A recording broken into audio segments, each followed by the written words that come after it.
বিদেশে যারা কাজ করতেছে তারই দিক কিন্তু আমাদের দেশের রত্ন, তাদের উপরেই কিন্তু বেশ করে আমরা সবচেয়ে এত আরামে এসে আছি। এখন তাদের যত সুযোগ সুবিধা দেওয়া যায় এটা আমরা চেষ্টা করব। তো এই যে কিছুক্ষণ আগে ডিজি মহোদয় বলছেন যে যতগুলি পাসপোর্ট আমরা এমআরপি এখান থেকে পাঠানো হয়েছে অতগুলি ডিস্ট্রিবিউশন ওই জায়গা থেকে হয় নাই, এই জন্য উনি আজকে কথা বলবেন যে ওইগুলি যেন তাড়াতাড়ি ডিস্ট্রিবিউশন হয়ে যায়। আরেকটা যাচ্ছেন যে এই বিদেশি যারা কাজ করতেছে তারই দিক কিন্তু আমাদের দেশের রত্ন, তাদের উপরেই কিন্তু বেশ করে আমরা সবচেয়ে এত আরামে এসে আছি। এখন তাদের যত সুযোগ সুবিধা দেওয়া যায় এটা আমরা চেষ্টা করব, যতভাবে পারা যায় তাদের সুযোগ সুবিধা দেওয়া। আমি পাসপোর্টের অধিদপ্তরে চাই আমার দায়িত্বকালে যেন ই পাসপোর্ট হয়ে যায়, সব ইলেকট্রনিক পাসপোর্ট যেন করে যেতে পারে।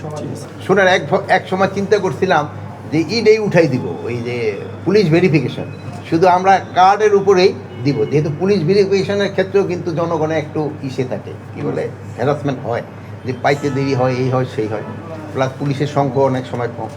বাট এই যে রোহিঙ্গার যে সমস্যাটা বললেন এই জন্য কিন্তু এইটা জিনিসটা উঠানো যাচ্ছে না।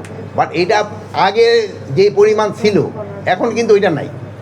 এই ঘটনাগুলি ঘটে গেছে কিন্তু আমাদের এবং এই ডিজি বা এদের আসার আগেই। বাট এটার আস্তে আস্তে এখন যে সময় আমরা নতুনভাবে ইস্যু করতে যাচ্ছি, আবার তারপরটা ট্রেনিং শেষ হয়ে যেতেছে, সেই সমাবেশ দেওয়ার সময় আমরা এই জিনিসটা চেক করি। পুলিশ ভেরিফিকেশন থাকছে কি থাকছে না এই ব্যাপারে আমি এখনও বলতে পারবো না।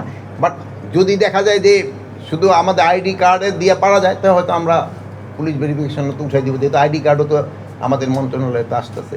আর প্লাস আমাদের ধরনের পুলিশ রিফর্ম কমিশনের তাদের একটা রিকমেন্ডেশন যদি থাকে সেই সময় অন্য কথা না। অবৈধ বলতে আমি কি বলছি যে যেটা আজকে আপনাদের মিডিয়াও মনে আজকে না গতকালকে পেপারে, আজকের পেপারে আমাদের দেশে বিদেশি অনেকেই আছে যাদের কোনো ভিসা নেই, ভিসা ছাড়া কিন্তু আমাদের দেশে তারা থাকতেছে এবং চাকরি বাকরি করতেছে। তাদের ক্ষেত্রে 31শে জানুয়ারির ভিতরে তাদের এই যে সিস্টেম যেটা ভিসা নেওয়ার নিতে হবে, শুধু তাদের না তাদের প্রতিষ্ঠানও তা না হলে 31শে পরে জানুয়ারির পরে তাদের আমরা আইনগত ব্যবস্থা নিব।